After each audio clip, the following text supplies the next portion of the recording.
तो ये है लॉयड, जिसे ठीक तुम्हारी तरह हर कोई बस एक आम बच्चा समझता था, जब तक कि लोगों के सामने उसकी रियल पावर्स रिवील नहीं हुई। क्योंकि लॉयड नाम के भोले भाले से दिखने वाले इस बच्चे के पास ऐसी एंशिएंट पावर्स हैं कि उसके लिए किसी डीमन लॉर्ड को हराना मक्खी मारने जितना आसान है। कहानी शुरू होती है एक घने जंगल से, जहाँ एक छोटा सा बच्चा झाड़ियों के पीछे छुपकर खरगोश को देख रहा होता है, और जैसे ही उसे पकड़ने के लिए छलांग लगाता है, उल्टा वो खरगोश उसे ही पीट देता है। इस बच्चे का नाम है लॉयड, जो इन जंगलों के बीच शिकार करने आया था और खरगोश से मार खाने के बाद रो रहा होता है। तभी लॉयड का बड़ा भाई शोमा वहाँ आता है, जिसने उस खरगोश को पकड़ लिया था, जो देखो बहुत खुश होता है क्योंकि काफी टाइम बाद शोमा उससे मिलने आया है। दोनों जब घर जा रहे होते हैं तो लॉयड अपने बड़े भाई से पूछता है कि आखिर बाहर की दुनिया कैसी है, मुझे भी वो देखना है। जिस पर शोमा कहता है कि हाँ, तुम भी जल्दी वहाँ जाओगे, लेकिन थोड़े बड़े होने के बाद। और शोमा गिफ्ट के तौर पर उसे एक बुक देता है जो एंशिएंट हीरोज के बारे में है, जो देखकर लॉयड बहुत खुश होता है। इसके बाद अब सीधा कुछ सालों बाद का सीन दिखाया जाता है, जहां लॉयड अब काफी बड़ा हो गया है और बाहर की दुनिया में कदम रख चुका है। लॉयड भटकते भटकते एक विच के घर पर आया होता है, जिसका नाम है मैरी। वो जैसे ही दरवाजा खोल के अंदर जाता है तो उसे कुछ पूछने से पहले ही मैरी उसे कहती है, तो जैसा कि तुम जानते हो, विचेस हर इंसान की विश पूरी करती है, लेकिन एक कीमत पर। तो बताओ, अपनी विश पूरी करने के लिए तुम क्या कुर्बान करोगे? तो लॉयड कहता है कि नहीं, ऐसा कुछ नहीं है, मैं काफी दूर से सोल्जर बनने के लिए इस शहर में आया हूँ और तब तक मुझे रहने के लिए बस कोई जगह चाहिए। तो मैरी गुस्सा करती है कि तूने क्या होटल समझ रखा है क्या इसे? मेरे घर को तुमने धर्मशाला समझ रखा है क्या?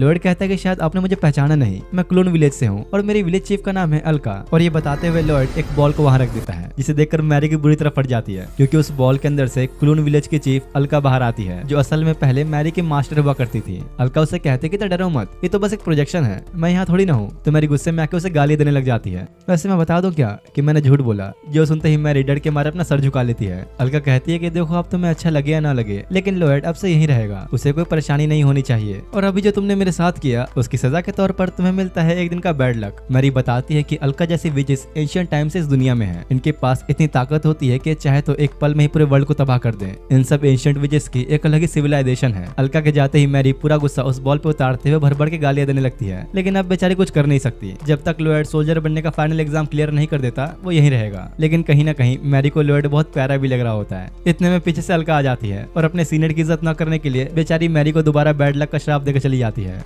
इसके बाद अब अगली सुबह जब मैरी की आंख खुलती है तो वो देखती है कि लॉयड ने अकेले ही ताजा ताजा नाश्ता बनाकर तैयार कर दिया है। बहुत दिनों बाद उसे इतना अच्छा कुछ खाने को मिला। तभी बातों बातों में लॉयड बताने लगता है कि कैसे उसके बड़े भाई ने हमेशा उसे सब कुछ सिखाया और उसकी ही बदौलत वो आज यहाँ तक पहुंच पाया। तो मैरी कहती है, तुम्हें पता तो है ना, एग्जाम पास करने के लिए तुम्हें कॉम्बैट टेस्ट के साथ साथ मैजिक टेस्ट भी देना होगा। हाँ, उसके बारे में जानता हूँ, लेकिन फिलहाल मुझे अपने स्टेमिना पर काम करना होगा, क्योंकि अजामी से यहाँ तक आने में मुझे 6 दिन लग गए। और तब मैरी को पता लगता है कि लॉयड असल में यहाँ तक दौड़ कर आया है। इन 6 दिनों तक बस वो दौड़ता ही रहा। लॉयड कहता है कि शायद आप जानती नहीं, मेरे दादाजी के पास तो इतना स्टेमिना था कि वो इतना डिस्टेंस सिर्फ 2 दिन में ही कवर कर लिया करते थे। तो मैरी कहते हैं कि चलो शुक्र है तुम्हें रास्ते में कोई मॉन्स्टर नहीं मिला। हाँ, सही कहा, मॉन्स्टर्स तो नहीं, पर थोड़े जंगली जानवर मिले थे, जैसे कि आग फेंकने वाली छिपकली और कुछ बड़े बड़े मेंटिस। अरे पागल बच्चे, उन्हें मॉन्स्टर्स ही कहते हैं, मतलब तुम मॉन्स्टर से लड़े? असल में लॉयड बेचारा इतना भोला है कि उसे लगता है कि सिर्फ डीमन लॉर्ड को ही मॉन्स्टर कहा जाता है। उसकी नजर में तो बाकी मॉन्स्टर्स कीड़े मकोड़े जैसे हैं। तभी गलती से मैरी अपने मुंह पे चाय गिरा लेती है, तो लॉयड अपने एक रुमाल से साफ कर देता है, जिससे उसके चेहरे पर एक अलग ही ग्लो आ जाता है जो पहले कभी नहीं आया था। तो वो लॉयड से पूछती है कि आखिर तुमने ये कैसे किया? ये किस तरह का रुमाल है? ओ, ये रुमाल, इस पे तो मैंने मैजिक किया हुआ है, जिससे हर चीज लाइट जैसे चमकती है। ये देखो, इससे तो मैं आसपास की गंदगी को भी साफ करता हूँ। जो देख के मैरी अपना सर पटकने लग जाती है कि भाई, इस रुमाल से उसने अपना चेहरा साफ करवाया, पता नहीं इसने इस रुमाल से और क्या क्या साफ किया होगा।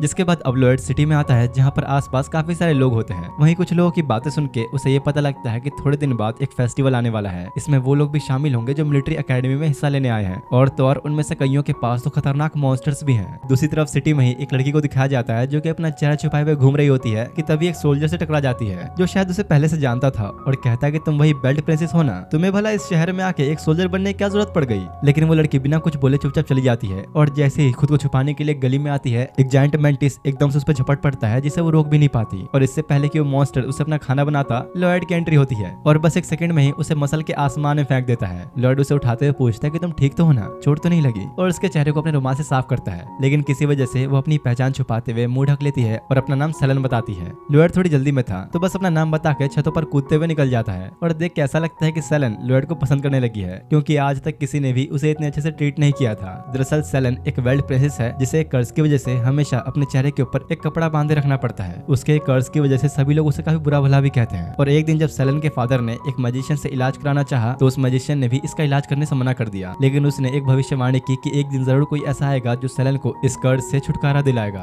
तब से ही सेलन उस एक शख्स का इंतजार करती आ रही थी। तभी गुस्से में आकर सेलन फाइनली सालों बाद अपने चेहरे से वो कपड़ा हटा ही देती है और खुद को देख के बहुत हैरान होती है क्योंकि उसका कर्ज खत्म हो चुका है। दरअसल लॉयड ने अपने रुमाल से सेलन का चेहरा साफ किया था और उसका एक कर्ज खत्म हो गया। इधर लॉयड मार्केट से वापस आ चुका था और बनाने के लिए काफी सारी सब्जियां लेकर आता है। साथ ही बचे हुए पैसों से वो मैरी के लिए गिफ्ट भी लेकर आया है। दूसरी तरफ आर्मी की ड्रेस पहने दो लोगों को दिखाया जाता है जो आसपास की जनता पर नजर बनाए रखे हुए थे। इस बंदे का नाम है मैर्थो, जो कि एक सीनियर ऑफिसर है और एक लड़की के साथ मिलकर आसपास के माहौल पर नजर रखे हुआ है क्योंकि हाल फिलहाल में अजामी कनेक्शंस दूसरे देशों के साथ बिगड़ गए हैं। तो अब उन पर ही ये जिम्मेदारी है कि आसपास नजर रखी जाए। देखते देखते उनकी नजर रियो फ्लेविन नाम की लड़की पे पड़ती है जिसे लोग वन आर्म्ड मशीनरी भी कहते हैं और यहाँ तक कि उसके खिलाफ काफी सारे अरेस्ट वारंट्स भी हैं। मैर्थो कहता है कि देखो, जब तक हमारा उसके साथ कॉन्ट्रैक्ट बना हुआ है तब तक कोई दिक्कत नहीं, क्योंकि कॉन्ट्रैक्ट के मुताबिक जैसे वो यहाँ की आर्मी की सोल्जर बन जाएगी उसके सारे वारंट्स हटा दिए जाएंगे। उनकी नजर अब उसी बंदे पर पड़ती है जिसे पिछली बार सेलन टकराई थी। अब क्योंकि प्रिंसेस सेलन ने सर पे बांधा हुआ अपना कपड़ा हटा दिया था तो एलन पूछता है कि आखिर तुमने सब क्यों किया? अगर तुम्हारा चेहरा इतना ही साफ था तो तुमने इतने सालों से हमें धोखे में क्यों रखा? लेकिन सेलन इस बार भी बिना कोई जवाब दिए चली जाती है। वापस से अब रियो को दिखाया जाता है जिसके बगल में अचानक से लॉयड आके बैठ गया होता है और बस उसके थोड़े से ऑरा से ही रियो को ऐसा फील हुआ कि जैसे उसके बगल में कोई मॉन्स्टर बैठा है। दरअसल लॉयड को रियो का ये मशीन वाला हाथ काफी इंटरेस्टिंग लगा होता है और अपना नाम बताते हुए थोड़ी जान पहचान बनाता है। लेकिन इससे पहले कि रियो खुद को इंट्रोड्यूस करती, अचानक से सेलन आके उसे मार के साइड में कर देती है क्योंकि लॉयड ने उसका कर्ज दूर किया तो लिटरली वो उसे देवता मानने लगी है। वो पूछता है कि क्या तुम भी यहाँ पर आर्मी में ज्वाइन होने आई हो? और जैसे ही दोनों आपस की बातों में बिजी हो गए, रियो चुपके से भागने की कोशिश करती है मगर सेलन जाने नहीं देती। बताएगी जरा तुम मेरे लॉयड के साथ क्या कर रही थी? रियो की फट जाती है कि भाई ये कहीं पागल तो नहीं हो गई। अब इन सब का टेस्ट स्टार्ट होता है जहाँ एक बड़ा सा पत्थर रखा गया था निशाना लगाने के लिए और सबको बारी बारी उस पत्थर के ऊपर निशाना लगाने के लिए भेजा जा रहा होता है और मैर्थो वहीं खड़ा सभी के ऊपर नजर रख रहा था, खासकर लॉयड पर क्योंकि वो अभी सिटी में नया नया ही आया है और मैर्थो को उसकी काबिलियत के बारे में थोड़ा बहुत अंदाजा है। रियो आके पूछती है कि भला तुम इस लॉयड के बारे में कितना जानते हो? पर असल में बात तो यह है कि उसको भी लॉयड नाम के इस प्राणी के बारे में कुछ भी नहीं पता। इतने में अब ग्रुप सी का नंबर आ जाता है जिसमें रियो भी थी। मैर्थो उसे जाने से पहले वार्निंग देता है कि अगर तुमने यहाँ कुछ भी गड़बड़ करने की कोशिश की तो इस बार जेल जाने से मैं खुद भी तुम्हें नहीं बचा सकता, तो जो भी करना सोच समझ करना। दूसरी तरफ अलका को दिखाया जाता है जो अपनी स्टूडेंट मैरी से मिलने फिर से लौट आई थी क्योंकि उसे लॉयड के रिजल्ट की काफी चिंता हो रही थी कि पता नहीं वो पास हो पाएगा भी या नहीं। जिसके बाद अब शाम के वक्त का सीन दिखाया जाता है जहाँ रिजल्ट आने पर सभी बोर्ड के ऊपर अपना नाम ढूंढ रहे होते हैं और लॉयड को अपना नाम कहीं भी नहीं दिख रहा होता।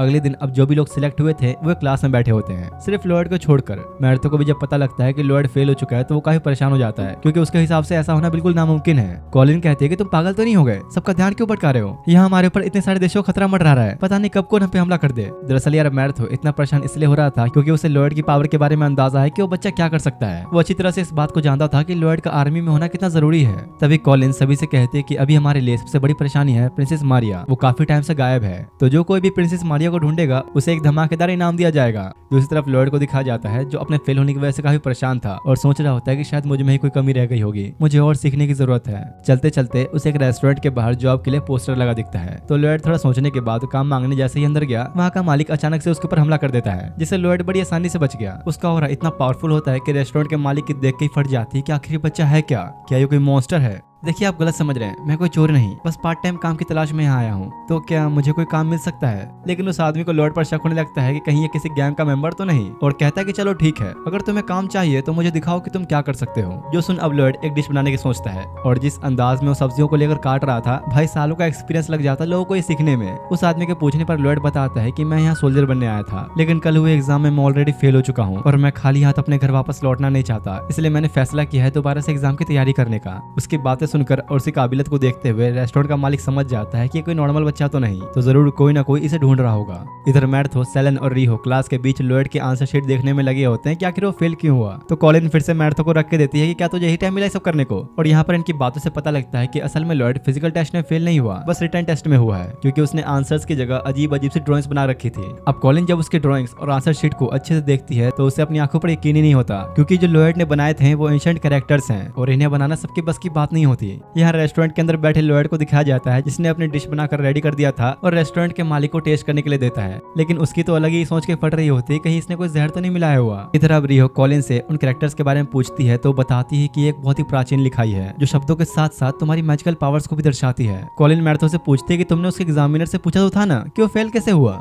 हाँ मैंने पूछा था, बहुत प्यार से पूछा था, सही में भाई ने तो कुछ ज्यादा ही प्यार से पूछा था। एग्जामिनर से पूछने पर मैर्थो को पता लगा था कि लॉयड ने थ्योरी का एग्जाम देने के साथ साथ प्रैक्टिकल में बारिश बुलाने वाला मैजिक भी किया था, जो सुन कॉलिन फाइनली समझ जाती है कि लॉयड उनकी सोच से भी कई गुना ज्यादा पावरफुल है। जल्दी से जल्दी अब उसे ढूंढना होगा। दूसरी तरफ अब फिर से रेस्टोरेंट के मालिक को दिखाया जाता है जिसने लॉयड के बना डिश खा ली थी और अब उसे यकीन ही नहीं हो रहा होता कि एक बच्चा ऐसा लाजवाब खाना कैसे बना सकता है। वो आदमी लॉयड को अपना नाम क्रोमा बताता है और उसका टैलेंट देखते हुए फाइनली हायर कर लेता है। इधर ये चारों अब लॉयड की तलाश में इधर उधर भटकने लगते हैं तो सेलन कहते हैं कि क्यों ना हम उसे छोड़ के पहले प्रिंसेस मैरी को ढूंढे और उसके बाद हम सेलिब्रेशन में एक सेरेमनी रखेंगे जिसमें लॉयड भी इनवाइटेड होगा। अब शाम का सीन दिखा जाता है जहाँ लॉयड घर वापस आता है और जैसे ही उन दोनों को लॉयड के फेल होने के बारे में पता लगा उन्हें अपने कानों पर यकीन नहीं होता कि भाई ये क्या सुन लिया हमने। और अब इससे पहले के गुस्से में अलका लॉयड के फेल होने की वजह से मैरी को पनिशमेंट देती, वो कहता है कि प्लीज रुक जाइए, मैं अगले साल इस एग्जाम के लिए फिर से ट्राई करना चाहता हूँ और तब तक मैं मैरी के साथ ही रहूंगा। मेरे पास अब एक पार्ट टाइम जॉब भी है और मैरी को भी लॉयड के यहाँ रहने से कोई दिक्कत नहीं होती। तो आखिर में अलका को भी उसकी बात माननी पड़ती है और अब क्योंकि लॉयड यहीं रहेगा तो अलका सोचती है कि क्यों ना मैं भी यहीं रहूं। जिस पर मैरी कहती है कि तुम्हें सब फालतू के काम छोड़ के शहर को बचाने पर ध्यान देना चाहिए। अजामी के ऊपर अभी बहुत बड़ा खतरा मंडरा रहा है। इस साल होने वाले फेस्टिवल में काफी सारे लोग अलग अलग जगह से आएंगे और काफी ज्यादा चांसेस है कि मौका मिलते ही जियो एम्पायर हमारे साथ वॉर शुरू कर दे। तो अलका मना करते हुए कहती है कि नहीं, ये सब कुछ ह्यूमंस ने शुरू किया है, अब उनकी जिम्मेदारी है कि अपने दुश्मनों का सामना कैसे करेंगे, इसमें मैं तुम्हारा कोई साथ नहीं दे सकती।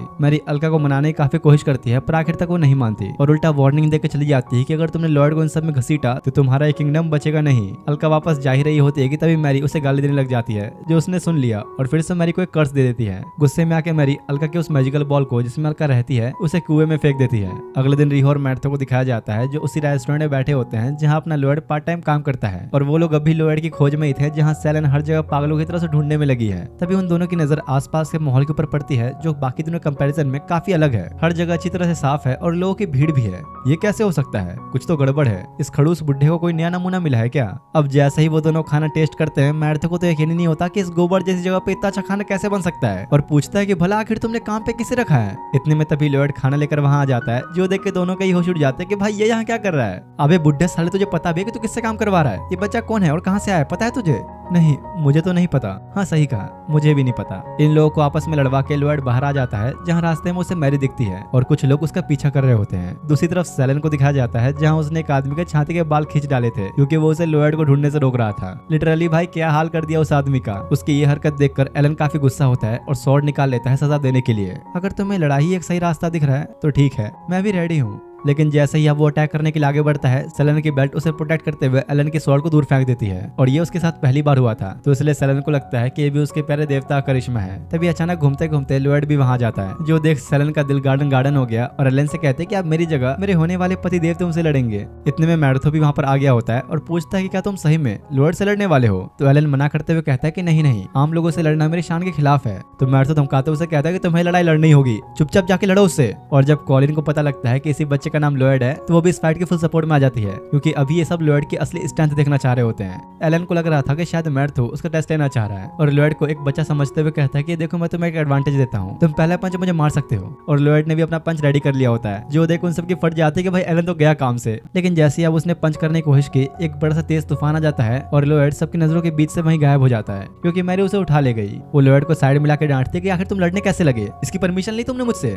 जो सुन लॉयड उल्टा उसे थैंक्स कहने लगता है क्योंकि बेचारे बच्चे को लग रहा होता है कि मैरी ने उसकी जान बचाई है लेकिन असल में तो उसने उस बेवकूफ एलन को मरते मरते बचाया। तभी क्रोमा वहां आता है और लॉयड को मैरी के साथ देख के उसे रेस्टोरेंट वापस जाने को कहता है और खुद मैरी के सामने झुक जाता है। मैं खुश हूँ कि आप सही सलामत हैं। आपके जाने के बाद मैंने भी आर्मी से रिजाइन करके यहाँ कैफे खोल लिया। क्रोमा मैरी से किंगडम के हालातों के बारे में पूछता है तो बताती है कि फेस्टिवल के बाद आने वाले इंटरनेशनल समिट में जरूर यहाँ के किंग और यहाँ के लोगों पर अटैक होगा, तो इससे पहले कि हमारी जियो एम्पायर के साथ एक बड़ी जंग शुरू हो जाए हमें सब रोकना होगा। दूसरी तरफ मैर्थो भी इस वॉर के बारे में सोचकर काफी परेशान हो रहा होता है। तब कॉलिन के पूछने पर मैर्थो अपने पास्ट के बारे में बताता है जहां उसने इस वॉर की वजह से काफी ज्यादा दर्द सहा क्योंकि सालों पहले उसकी फैमिली और गांव के लोगों को जियो एम्पायर ने खत्म कर दिया था। दो देशों में होने वाले इन वॉर्स के बीच मासूम लोग ही जाने जाती हैं, इसलिए मैर्थो नहीं चाहता कि फिर से वही सब हो जो उसके साथ हुआ। इधर सेलन काफी उदास होती है क्योंकि उसने एक बार फिर से लॉयड को खो दिया, पता नहीं उसे अब वो कब मिलेगा। फिलहाल दोनों अभी विच मैरी के घर जा रहे होते हैं ताकि प्रिंसेस मैरी को ढूंढने का कोई रास्ता निकाल सके। लेकिन जैसे ही दोनों उसे घर पहुंचते हैं तो लॉयड आके दरवाजा खोलता है जो देख दोनों को समझ नहीं आता कि भाई ये प्राणी यहाँ क्या कर रहा रहा है। लॉयड अब दोनों को अंदर बुलाता है और सेलेन इस बात को सोचे घबरा रही होती है कि लॉयड एक विच के साथ रह रहा है, कहीं दोनों के बीच कुछ चल तो नहीं रहा।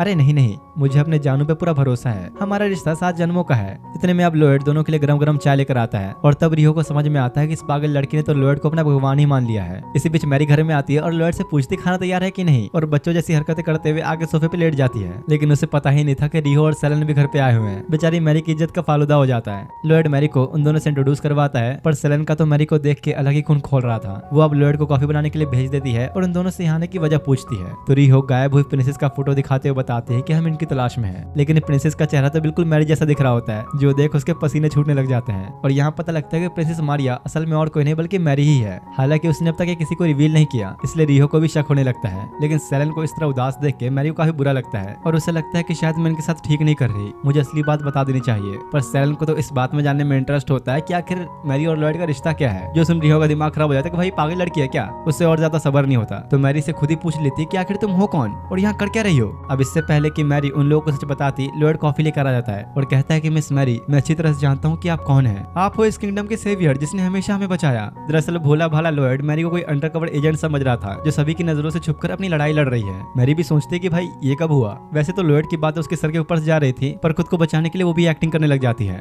हाँ सही कहा, मैं हूँ मैरी, इस वर्ल्ड की सेवियर। आखिरकार तुमने मुझे पहचान ही लिया। प्लीज मिस मैरी, आप मुझे अपने साथ इस दुनिया को बचाने का एक मौका दीजिए। मैं भी ये जंग लड़ना चाहता हूँ। पर उसके काफी रिक्वेस्ट के बावजूद मैरी उसे मना कर देती है और कहती है कि तुम अभी बहुत कमजोर हो, तुम्हें इस लड़ाई में शामिल होने की कोई जरूरत नहीं। मैरी अपने जज्बातों में बह के और भी कुछ ऐसी बातें कह जाती है जो सुन लॉयड को काफी बुरा लगता है और नाराज होकर चला जाता है। मैरी कहती है कि देखो मैंने जो भी किया लॉयड की भलाई के लिए ही किया, और मैं तुम लोगों को बता दूं कि मैं ही हूँ प्रिंसेस मारिया जिसकी तुम लोग खोज में थे। बताओगी जरा कि तुमने लॉयड से ऐसा क्यों कहा, उसे हर्ट क्यों किया। तो मैरी अब दोनों को आराम से बिठा के क्लून विलेज के बारे में बताती है जहाँ से लॉयड आया है, जिस पर रिहो कहती है क्या मजाक है, ये तो सिर्फ कहानियों में है। हाँ शायद तुम लोग को यकीन न हो, लेकिन वो क्लून विलेज असल में है और लॉयड भी वही का है। और उस विलेज की लीडर अलका नहीं चाहती कि लॉयड को इन सब मामलों में इन्वॉल्व किया जाए। मैं अच्छे से जानती हूँ कि यहाँ नॉर्मल लोगों से लेकर हाई प्रोफाइल लोग सब बस प्रिंसेस मारिया को ही ढूंढना चाहते हैं, और ये वही मास्टरमाइंड करवा रहा है जो मेरा सहारा लेकर इस वॉर को शुरू करना चाहता है। और मैरी को इस वक्त इस वॉर को रोकने के लिए हेल्प की जरूरत थी, तो प्रॉब्लम को समझते हुए रिहो और सेलेन उसको साथ देने के लिए मान जाते हैं। इसके बाद शाम का सीन दिखाया जाता है जहाँ मैरी छत के ऊपर बैठी अपने फादर के बारे में ही सोच रही होती है। अचानक से अलका वहाँ जाती है, जो फिलहाल इस बात से खुश थी कि मैरी ने अपना वादा निभाया, लेकिन वो इस बात से काफी नाराज होती है कि मैरी ने उसे क्रिस्टल बॉल के साथ कुएं में फेंकने की हिम्मत कैसे की। बहुत मुश्किल से वो वहाँ से निकल पाई और गुस्से में अलका उसे फिर से शराब दे देती है। देखते देखते अब फेस्टिवल वाला दिन करीब आने लगता है, जहाँ रिहो और सेलेन हर इंसान से किसी के बारे में पूछ रहे होते हैं। रात में जब अलका लॉयड के साथ मेले में घूम रही होती है तो वो काफी उदास होता है। लॉयड के लिए बहुत मुश्किल है खुद को वॉर से दूर रख पाना, वो भी ये जानने के बाद कि यहाँ के लोगों के ऊपर इतना बड़ा खतरा मंडरा रहा है। पर फिलहाल अलका जो चाहती थी वही हो रहा है, इसलिए वो तो बहुत खुश होती है। और लॉयड का मन बहलाने के लिए अलका उसके साथ फेस्टिवल में घूमते घूमते एक साथ गेम्स खेल के और थोड़ी बहुत मस्ती करके उसे खुश करने की कोशिश करती है, पर कोई फायदा नहीं होता। लॉयड अभी उदासी था। अलका इधर उधर उसका ध्यान भटकाने में लगी होती है कि तभी अचानक से कुछ बड़े बड़े मॉन्स्टर्स मेले में आके लोगों को मारने लग जाते हैं। इधर महल में मैर्थो और क्रोमा किंग के पास खड़े उसके आदेश का इंतजार ही कर रहे होते हैं कि अब उन्हें क्या करना चाहिए। और वहीं बातों बातों में क्रोमा उसे बताता है कि मैं पहले ही प्रिंसेस मारिया से मिल चुका हूँ, वो बिल्कुल सही सलामत है और अपने दोस्तों के साथ इस वॉर को रोकने के लिए मास्टरमाइंड को ढूंढने में लगी है। भले ही शायद वो ये बात न जानती हो, लेकिन मैं जान चुका हूँ कि असली मास्टरमाइंड तुम ही हो। और यहाँ पर ये राज खुलता है कि मैर्थो ने किंग को अपने वश में किया हुआ है, ताकि सामने वाले राज्य यानी जियो एम्पायर के अटैक करने से पहले ही वो उन्हें खत्म कर दे, क्योंकि उसके हिसाब से ये वॉर होनी ही होनी है। इन लोगों के बीच बात चली रही होती है कि इतने में मैरी रिहो और सेलेन के साथ महल में आ जाती है। और अब जब ये साबित हो ही चुका है कि असल में मैर्थो इस वॉर की प्लानिंग कर रहा था, तो मैरी भी अपनी असलियत बता ही देती है। मैर्थो को फिर भी कोई फर्क नहीं पड़ता और उनके सामने हंसते हुए कहता है कि तुम लोग मेरा कुछ नहीं बिगाड़ सकते, किंग अभी भी मेरे कब्जे में है। लेकिन अचानक ही एक जोर का अटैक लगने पर मैर्थो सीधा दीवार में जाके घुसता है, और ये अटैक किया किंग ने, क्योंकि वो फिलहाल किसी और के वश में है। मैर्थो के उसे काबू करने से पहले किसी डीमन ने उसे वश में कर लिया था, जो अब सिर्फ और सिर्फ तबाही चाहता है। किंग अब मैर्थो को पकड़ के उसे अपनी ही तरह एक मॉन्स्टर में बदल देता है, ताकि जल्दी से वो खुद यहाँ से निकल सके। रिहो अब मैर्थो से फाइट करके उसे रोकने की कोशिश करती है, और इसी बीच मैरी मौका देख के किंग को ढूंढने चली जाती है। और फिलहाल अभी उसके फादर की बॉडी के अंदर जो भी है, मैरी उसे खत्म करना चाहती थी और अपनी फुल पावर्स के साथ अटैक करती है। थोड़ी देर के लिए तो किंग ही उससे भारी पड़ रहा होता है, लेकिन मैरी की स्पीड काफी ज्यादा होती है और मौका देख के जैसे उसने अटैक करना चाहा, उसे अपने फादर का रियल चेहरा दिखाई देता है। लेकिन असल में तो बस एक चाल थी। किंग के अंदर बैठा हुआ मॉन्स्टर उसे बुरी तरह इंजर्ड कर देता है। उसी वक्त मैरी को लॉयड के बारे में याद आता है कि कैसे उसने उसका दिल दुखाया था। चाहे कुछ हो जाए, मैं उसे माफी मांगे बिना तो मरने नहीं वाली, लेकिन मैं तुम्हें पहली वार्निंग दे रहा हूँ, अगर जान प्यारी है तो डीमन किंग के रास्ते में मत आओ। और तब मैरी को पता लगता है कि उसके सामने खुद डीमन किंग खड़ा है। दूसरी तरफ अपने लॉयड को दिखाया जाता है जो फेस्टिवल में आए मॉन्स्टर से फाइट करने में लगा था और सबको ठिकाने लगाने के बाद अलका से कहता है कि मुझे मैरी की हेल्प के लिए जाना ही होगा, वो अकेले उनसे लड़ नहीं सकती। मैरी को इधर अलका की बात याद आ रही होती है जहाँ उसने कहा था कि क्लोन विलेज के लोग मदद के लिए तभी आते हैं जब मामला इंसानों के हाथों से बाहर चला जाता है। इसलिए अब मैरी को बहुत गुस्सा आ रहा था क्योंकि अगर उसे पहले पता होता कि उसकी लड़ाई खुद डीमन लॉर्ड से होने वाली है तो वो लॉर्ड की हेल्प लेकर कब का मामला सुलटा चुकी होती, लेकिन फिलहाल बेचारी कुछ कर नहीं सकती तो जल्दी से अपनी जान बचाने के लिए भागने लगती है और कहती कि मैं तुझे आज छोड़ रही हूँ, लेकिन अगर अगली बार दिक्कत तो जिंदा नहीं छोड़ूंगी। वहीं बाहर लॉयड भी सबको ठिकाने लगाते हुए मैरी की हेल्प के लिए महल की तरफ आ ही रहा होता है कि तभी उसकी नजर एलन के ऊपर पड़ती है जो मॉन्स्टर से बचने के लिए छुपकर बैठा हुआ था। बेचारे के इन मॉन्स्टर्स को देखे कुछ ज्यादा ही फट रही होती है। वो उसे अपनी प्रॉब्लम समझा ही रहा होता है कि अचानक से लॉयड एक बड़े से मॉन्स्टर को अपनी एक उंगली से ही मार फेंकता है जो देख खुद उसकी फट जाती है कि भाई ये क्या था।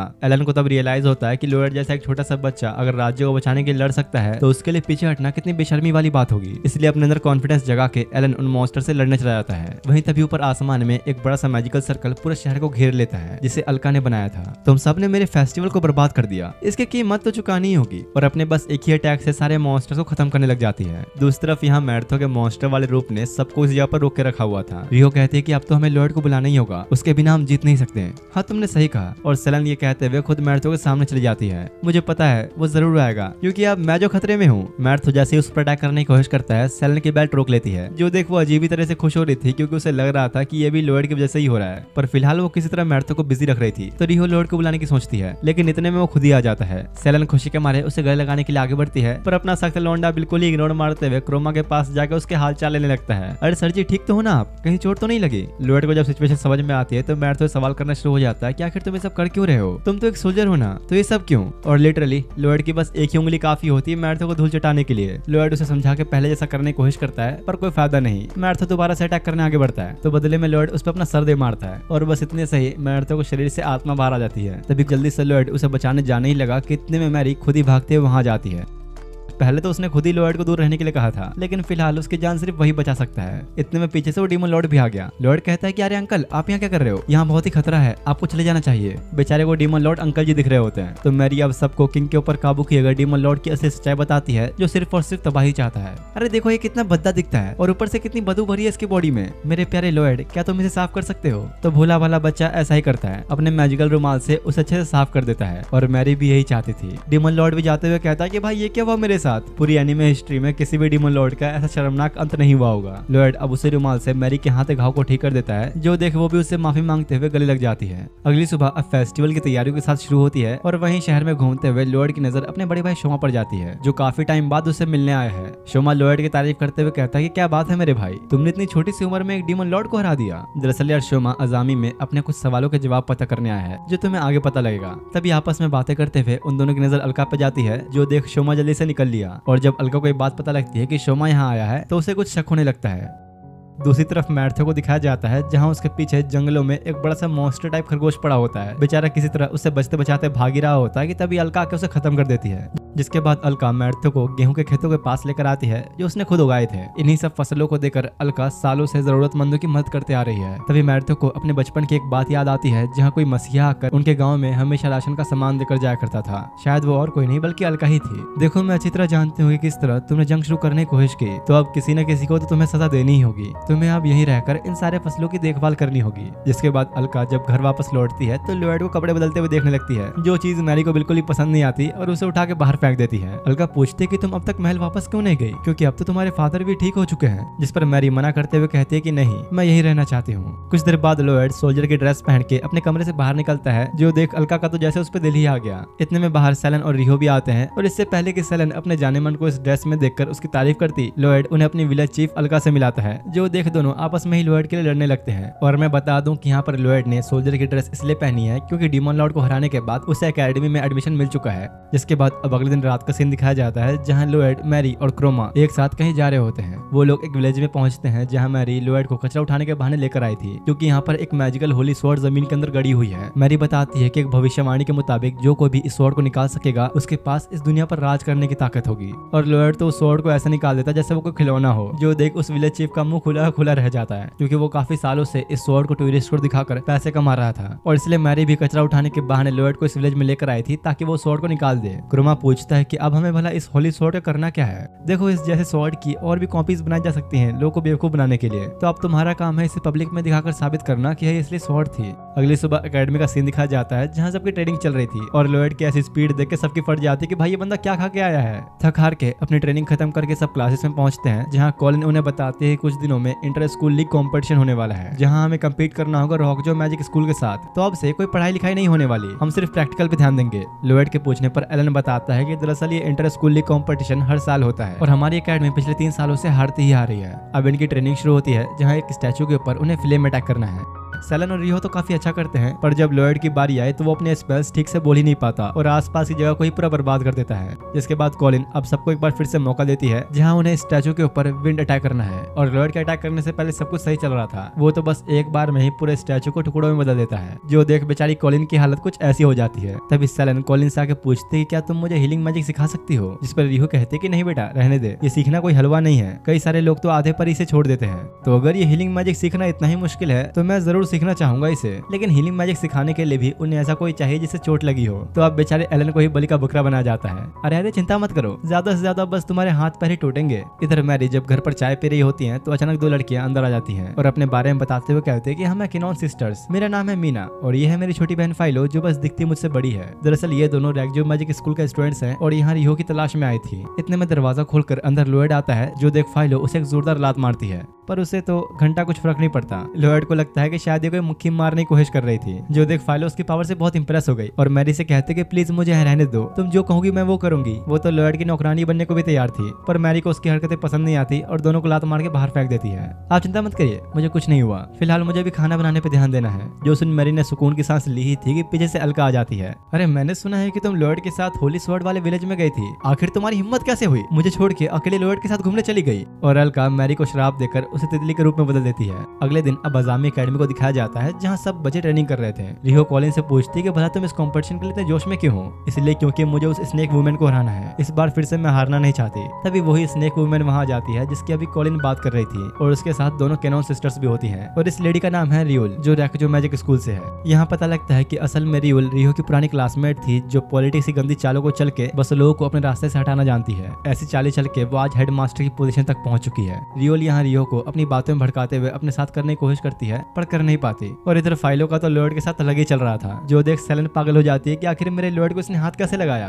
घर पर जब लॉयड मैरी के साथ बैठ के खाना खा रहा होता है तो काफी उदास दिख रहा था और मैरी से कहता है कि मैं काफी टाइम से किसी करीब जाना चाह रहा हूँ, पर मैं ये करूँ कैसे मुझे समझ नहीं आ रहा। मैरी को लगता है कि लॉयड उसे अपनी दिल की बात कहना चाहता है, तो वो कहती है कि अगर ऐसा है तो मैं उसे डेट के लिए पूछना चाहिए। हाँ लेकिन मेरे जैसे के साथ कौन ही डेट पे जाना चाहेगी। तो मैरी उसके अंदर जोश बढ़ाते हुए कहते हैं कि तुम इतनी जल्दी हार नहीं मान सकते, अगर तुम्हें किसी को पाना है तो उसे हासिल करके रहो चाहे कुछ भी हो जाए। अब मैरी तो उसका जोश ये सोच के बढ़ा रही थी कि लॉयड उसे प्रपोज करेगा, पर बेचारी को कहाँ पता था कि लॉयड रियो को डेट पे ले जाना चाहता है। अगले दिन एकेडमी में सेलन रियो से लॉयड का फोटो दिखाकर सलाह मांग रही होती है कि मुझे कुछ बताओ मैं इसके साथ और टाइम कैसे बिताऊं, लेकिन एलन आकर उल्टा दोनों का मजाक उड़ाने लगता है जिसके बदले बेचारे को रियो की लात खानी पड़ती है। अचानक ही लॉयड वहाँ पे आ गया और रियो से पूछता है कि क्या तुम मेरे साथ डेट पे चलोगी, जो सुनकर सेलन कोमा में ही चली जाती है। इसके बाद दिखाया जाता है कि लॉयड और रियो एक कैफे में बैठे होते हैं जहाँ रियो काफी शर्मा रही थी। लॉयड कहता है कि आखिर बात क्या है, मैंने देखा है कि तुम काफी टाइम से परेशान से दिख रही हो। बेचारी सेलन बाहर से इन दोनों को बातें करते हुए देख रही होती है और सोचती है कि काश मैं होती इसकी जगह पे। वैसे तो उसने अपना चेहरा ढक रखा था, लेकिन वही रास्ते से गुजरता हुआ एलन उसे पहचान लेता है और पूछता है कि भाई आखिर तुम यहाँ पे क्या कर रही हो। और अब क्योंकि एलन के देखने की वजह से उसकी इज्जत का फालूदा हो चुका था तो वो गुस्से में बेचारे की एक और टांग तोड़ डालती है। इधर रियो अब लॉयड के काफी पूछने पर अपने पास्ट के बारे में बताती है जहाँ वो एक ऑर्फनेज में रहा करती थी और वहीं उसकी मुलाकात रियोल से हुई थी जो उसकी काफी अच्छी दोस्त भी बन गई थी और काफी तरह के मैजिक को यूज करना सिखाया करती थी। लेकिन रियो के बाएं हाथ में लगी उस गहरे चोट की वजह से वो कभी भी अपने ऑर्फनेज के लिए कुछ कर नहीं पाती थी। जो देख रियोल ने उसकी हेल्प की और एक अनब्रेकेबल मशीनरी आर्म दिया। रियो ने सोचा था कि शायद वो ऑर्फनेज के लिए थोड़े पैसे कमाने में हेल्प कर पाएगी, लेकिन किसी वजह से उसने ऐसा नहीं किया और वहाँ से भाग गई और तब से ही उसे खुद से नफरत हो चुकी है। रियो बताती है कि वो अपने इस मशीन आर्म से कुछ भी कर सकती है। यहाँ तक कि रियोल का तो ये तक मानना था कि इस आर्म से होली स्वॉर्ड को निकाला जा सकता है। फिलहाल अभी रियो का कॉन्फिडेंस काफी डाउन हो चुका था क्योंकि उसे लगता है कि वो इस आर्म के बिना कुछ भी नहीं। इस पर लॉयड समझाता है कि तुम गलत सोच रही हो, हम लोग तुम्हारे साथ हैं चाहे तुम जैसे भी हो।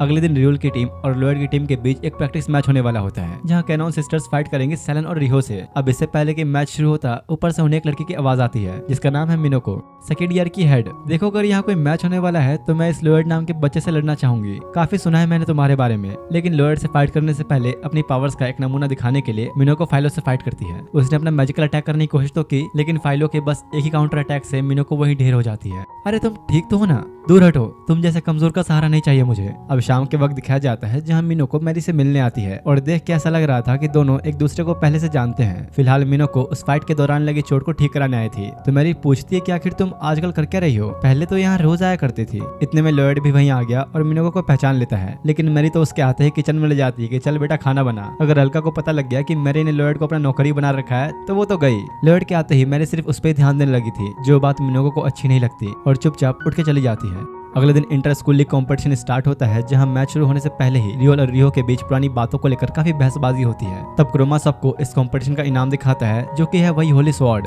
जो देख रिहो और रियोल दोनों के होश उड़ जाते हैं कि आखिर इसे उस जगह से निकाला किसने। मैच स्टार्ट होने से पहले ही रिहो क्रोमा को पीट पीट के पूछने लग जाती है कि आखिर तेरे पास स्वॉर्ड आई कैसे, बता मुझे। ठीक है, तो अब अगर ये स्वॉर्ड दांव पे लगी है तो मैं भी इस कंपटीशन में एक स्टूडेंट के तौर पर ही बैटल करूंगी। कोलिन कहते कि तुम लोग चिंता मत करो, हमारी तरफ से लोएड भी फाइट करेगा। दूसरी तरफ यहाँ मैरी को दिखाया जाता है जो मार्केट जाने के लिए निकल ही रही होती है कि अलका उसे पकड़ लेती है। उसे अच्छे से पता था कि मैरी जरूर मार्केट जाने के बहाने लोएड का मैच देखने जाएगी। देखो अगर अब तुमने बाहर जाने की कोशिश भी की तो मैं ऐसा कर्ज दूंगी जिससे हर कुछ देर में तुम अपने दर्द से तड़पोगी। मैरी फिर भी उसकी बात नहीं मानती तो अलका ठीक ऐसा ही करती है और बेचारी मैरी दर्द से तड़प रही होती है। कुछ ही देर में अब इधर इन सभी का मैच शुरू होने वाला होता है जिसमें अपोनेंट्स को सिर्फ अपने मैजिक का यूज करना होगा। किसी भी तरह के फिजिकल अटैक को फाउल माना जाएगा। सबसे पहला मैच होता है सेलन और फाइलो के बीच। तुमने मेरे लोएड के साथ चिपकने की कोशिश की थी ना, अब भुगतो अंजाम। सेलन को लगा था कि हर बार की तरह उसकी बेल्ट इस बार भी उसे बचाएगी, पर ऐसा नहीं होता। फाइलो के लगातार अटैक्स के बावजूद उसकी बेल्ट को रिस्पॉन्स नहीं करती और वो सेलन के ऊपर एक के बाद एक अटैक करते ही जा रही होती है। इसलिए उसके पास भी बच के भागने के अलावा और कोई रास्ता नहीं होता। अचानक फाइलो एक जोरदार इलेक्ट्रिक शॉक देने की कोशिश करती है, पर इससे पहले कि उस सेलन को लगता उसके बेल्ट ने उसे बचा लिया। अब आजा बेटा, अब देखती हूँ तुझे। और सेलन बेल्ट का यूज करते हुए फाइलो को जकड़ लेती है और अब इससे पहले कि आगे वो कुछ कर पाती, रेफरी सेलन को डिस्क्वालीफाई कर देता है क्योंकि उसने अपनी बेल्ट से फिजिकल अटैक करने की कोशिश की जो रूल्स के खिलाफ है। अब अगला मैच होता है लोएड और मीना के बीच। हाँ मैंने तुम्हारे बारे में सुना तो है, लेकिन आज तक तुम्हारा सामना मुझ जैसे से नहीं हुआ होगा। और मीना लोएड के मुंह को पानी के बाउल में ट्रैप कर देती है और इंतजार करने लगती है दम घुटने का, लेकिन उसे तो घंटा को फर्क नहीं पड़ता। 30 मिनट तक वो वैसे ही खड़ा रहता है, जो देख मीना को काफी गुस्सा आता है और मैजिक यूज करते हुए अब एक बड़ी सी पानी की दीवार खड़ी कर देती है। ओह, तो लगता है ये भी तुम्हारा कोई मैजिक है, शायद मुझे भी कुछ करना चाहिए। लोएड सिर्फ अपनी आधी से भी कम ताकत का जोर लगाता है जिससे इतनी पावरफुल फोर्स रिलीज होती है कि मीना सीधा दीवार में जाकर धंसती है। इसी के साथ इस एनिमे का पार्ट 1 यहीं पर एंड होता है। तुम लोग को ये एनिमे कैसा लगा एक बार कमेंट करके बता जरूर देना, और अगर वीडियो पे अच्छे लाइक्स आएंगे तो पार्ट 2 जल्दी ही आ जाएगा। बाकी मिलते हैं नेक्स्ट वीडियो में, तब तक के लिए थैंक्स फॉर वॉचिंग।